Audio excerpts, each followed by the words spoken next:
Hello guys, എല്ലാവരും സുഖമായിരിക്കുന്നു, safe ആയിരിക്കുന്നു എന്ന് വിശ്വസിക്കുന്നു. ഞാൻ നിങ്ങളുടെ സ്വന്തം സുഖന്യാണ്. അപ്പോൾ എനിക്ക് ചുറ്റുമുള്ളതൊന്നും കാണാൻ പറ്റുന്നില്ല ഗെയ്സ്. എന്താണെന്ന് അറിയണ്ടേ? എന്നും കൂടി കാണിച്ചു തരാം.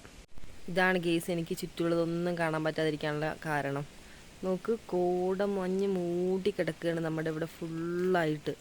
ഒന്നും കാണുന്നില്ല, കോട ഇങ്ങനെ ഇറങ്ങിക്കൊണ്ടിരിക്കുകയാണ്. ഇതിപ്പോൾ രാവിലെയാണ് ഞാൻ ഈ വീഡിയോ എടുക്കുന്നത്. നിങ്ങൾക്ക് ചിലപ്പോൾ എത്തുമ്പോൾ വൈകിട്ടാകും. ഇങ്ങനെ കോട മൂടി കിടക്കുമ്പോൾ നമുക്ക് എന്ത് ഒരു പ്രത്യേക ഫീലാട്ടോ അത് നമുക്ക് പറഞ്ഞറിയിക്കാൻ പറ്റില്ല. നമുക്ക് പറമ്പിലൊക്കെ നമ്മൾ എന്തൊക്കെ നട്ടിട്ടുണ്ടെന്ന് പോലും ഇപ്പോൾ കാണാൻ പറ്റുന്നില്ല. അങ്ങനെയാണ് കോട മൂടി കിടക്കണേ. ഫുള്ളൊരു പുകമയം.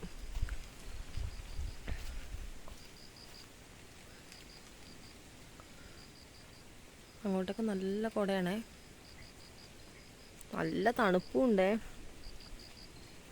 കോട ഇറങ്ങിയാൽ പിന്നെ പറയണ്ടല്ലോ, തണുപ്പ് ഭയങ്കര തണുപ്പാണ്. നമ്മുടെ ചെടികളിലൊക്കെ ഇങ്ങനെ മഞ്ഞുതുള്ളികൾ ഇങ്ങനെ വീണ് കിടക്കുകയാണ്.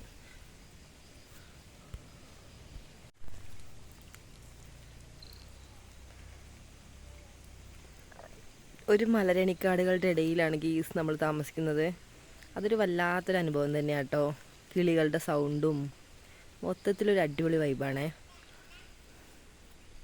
ഇവിടെ മിക്കപ്പോഴും രാവിലെ കോട തന്നെയായിരിക്കും. രാവിലെ എന്നല്ല, ഇവിടെ നട്ടുച്ചയ്ക്കൊക്കെ കോട ഉണ്ടാവാറുണ്ട്. പ്രതീക്ഷിക്കാതെ നമുക്ക് കോട ഇറങ്ങും, പെട്ടെന്നായിരിക്കും. അപ്പം നിങ്ങൾക്ക് ഇതുപോലെ കോടയൊക്കെ ഇഷ്ടമാണോ? എങ്ങനെയുണ്ട് ഗെയ്സ്? ഇഷ്ടപ്പെട്ടോ? അതുപോലെ തന്നെ നമ്മുടെ വീഡിയോസൊക്കെ നിങ്ങൾക്ക് ഇഷ്ടപ്പെടുകയാണെങ്കിൽ നമ്മളെ പരമാവധി സപ്പോർട്ട് ചെയ്യുന്ന വിചാരിക്കുന്നു. അപ്പോൾ tata bye bye, see you. നമുക്ക് അടുത്ത വീഡിയോ ആയിട്ട് വീണ്ടും കാണാം.